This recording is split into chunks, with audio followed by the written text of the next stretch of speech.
जय हिंद दोस्तों। संघर्ष कोचिंग संस्था पे मैं धनेश चौहान एक बार फिर से आप सभी का स्वागत करता हूं। दोस्तों आज हम इस नरेशन की क्लास में ये सीखेंगे कि डायरेक्ट नरेशन जो है कितने प्रकार के होते हैं और उन्हें हम किस प्रकार से इनडायरेक्ट नरेशन में चेंज करेंगे। ठीक है दोस्तों अगर आप इस चैनल पर नए हैं तो कृपया चैनल को लाइक शेयर और सब्सक्राइब कर लीजिए। तो दोस्तों मैं आप सभी को बताने वाला हूं कि सबसे पहले बताऊंगा दोस्तों कि सेंटेंस के प्रकार क्या है, यानी कि सेंटेंस कितने प्रकार के होते हैं। दोस्तों यहाँ पे आपको बता दें असर्टिव सेंटेंस जो कि दोस्तों इसमें साधारण वाक्य आते हैं। जो हम सिंपल सेंटेंस को पढ़े हैं अब तक, इसके पहले वाले वीडियो मैंने आप सभी को बताया है, वो सारे सेंटेंस जो है असर्टिव सेंटेंस के अंतर्गत आते हैं। ठीक है दोस्तों। और यहाँ पे अगला है दोस्तों इंट्रोगेटिव सेंटेंसेस। इसके बाद हम सीखेंगे, सिंपल हम पढ़ चुके हैं, अब इंट्रोगेटिव सेंटेंसेस के बारे में हम पढ़ेंगे दोस्तों। वो इंट्रोगेटिव सेंटेंस जिसका आंसर हम यस या नो में दे सकते हैं और WH वर्ड से शुरू होते हैं। ठीक है, ऐसे प्रश्नवाचक शब्द जिसमें कुछ पूछा जाए और उसका जवाब जो है यस या नो में हम दें, या तो कुछ ऐसे इंट्रोगेटिव सेंटेंस हो जो WH वर्ड से यानी कि प्रश्नवाचक शब्द से, यानी कि WH वर्ड का मतलब है क्वेश्चन वर्ड से स्टार्ट हो। ठीक है दोस्तों। अगला सेंटेंस बने पढ़ेंगे हम इंपरेटिव सेंटेंसेस, आज्ञा सूचक सेंटेंस, आज्ञा सूचक वाक्य। ठीक है दोस्तों। इंपरेटिव सेंटेंसेस में आपको यहाँ पे कुछ ऐसी चीजें, ऐसे सेंटेंसेस देगा जिसमें ऐसा लगेगा, प्रतीत होगा दोस्तों ये तो आज्ञा मांग रहा है या तो आज्ञा दे रहा है। ठीक है दोस्तों। चलिए ऑप्टेटिव सेंटेंस में इसमें पढ़ेंगे इच्छा बोधक वाक्य। ठीक है दोस्तों। अगला हमारा रहेगा एक्सक्लेमेटरी सेंटेंसेस, विस्मय बोधक से, जिसमें दोस्तों फीलिंग यानी कि आपके जो मतलब महसूस होगा वैसे सेंटेंसेस को दिखाएगा। इसमें हम बस सब समझने के लिए आपको फीलिंग्स लिख दिए हैं। ठीक है दोस्तों। तो दोस्तों अभी हम देखते हैं आगे।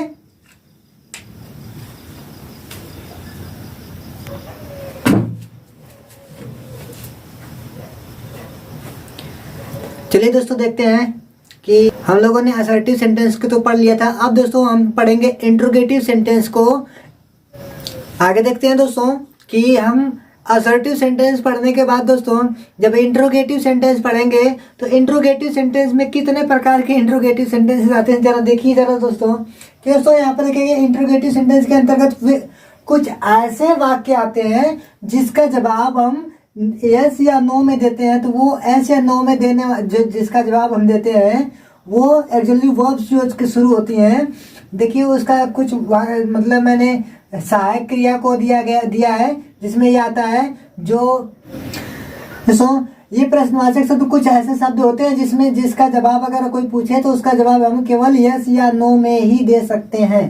दोस्तों अगला हमारा ऑक्सिलरी वर्ब जो आता है जिसका हम कुछ सहायक क्रिया यहाँ पर दिए गए हैं जिसका प्रश्नवाचक शब्द वाक्य के पहले ही देगा, उससे पूछेगा।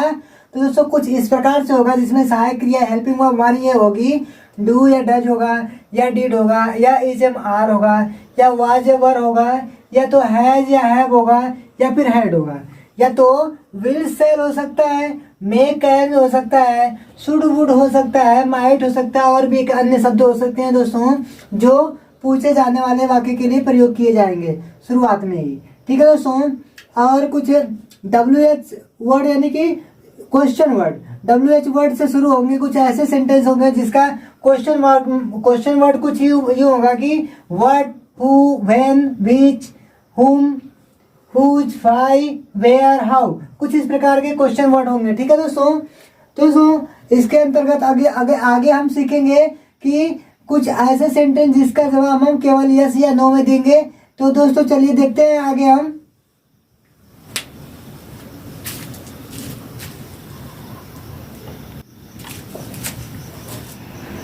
तो दोस्तों चलिए हम देखते हैं कि प्रश्नवाचक शब्द के डायरेक्ट नरेशन को हम इनडायरेक्ट नरेशन में कैसे बदलेंगे। तो दोस्तों हम प्रश्नवाचक शब्द के डायरेक्ट नरेशन को इनडायरेक्ट नरेशन में बदलने से पहले हम आपको बता देना चाहेंगे कि जब प्रश्नवाचक शब्द के रिपोर्टिंग वर्ब में, यानी कि प्रश्नवाचक शब्द के रिपोर्टिंग वर्ब में दोस्तों हम सिर्फ वर्ब को, रिपोर्टिंग वर्ब को कैसे चेंज करेंगे वो सीखेंगे, उसके बाद रिपोर्टिंग स्पीच को सीखेंगे। ठीक है दोस्तों।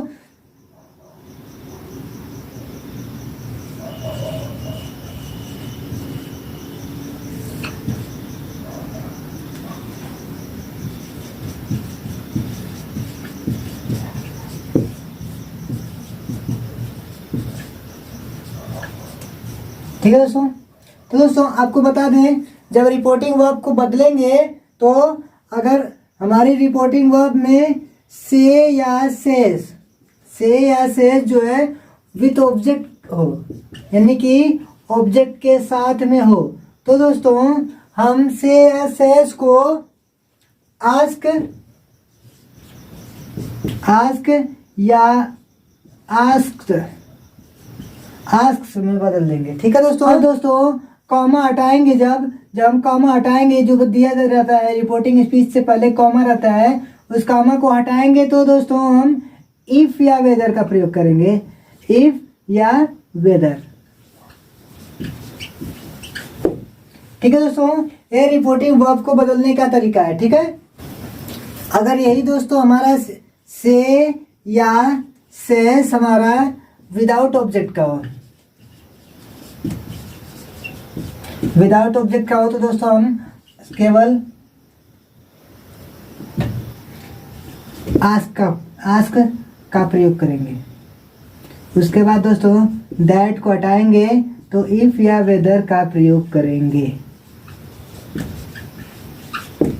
ठीक है दोस्तों, अगर हमारा रिपोर्टिंग वर्ब में सैड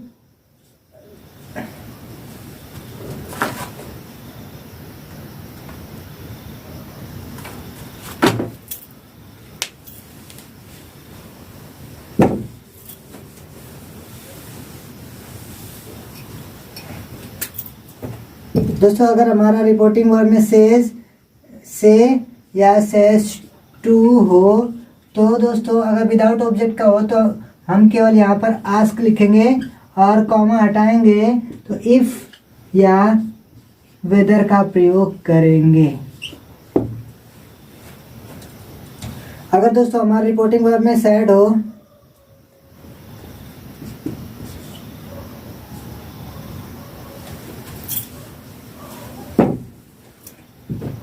अगर दोस्तों हमारा रिपोर्टिंग वर्ब में सैड हो या सैड टू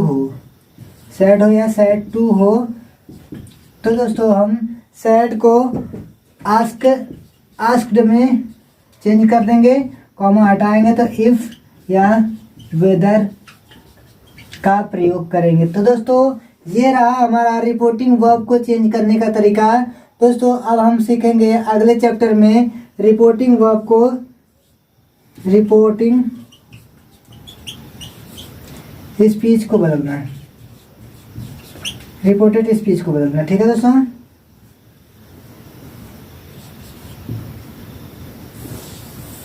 तो दोस्तों रिपोर्टेड स्पीच को बदलने के नियम को देखने के लिए अगले चैप्टर का इंतजार करें। और दोस्तों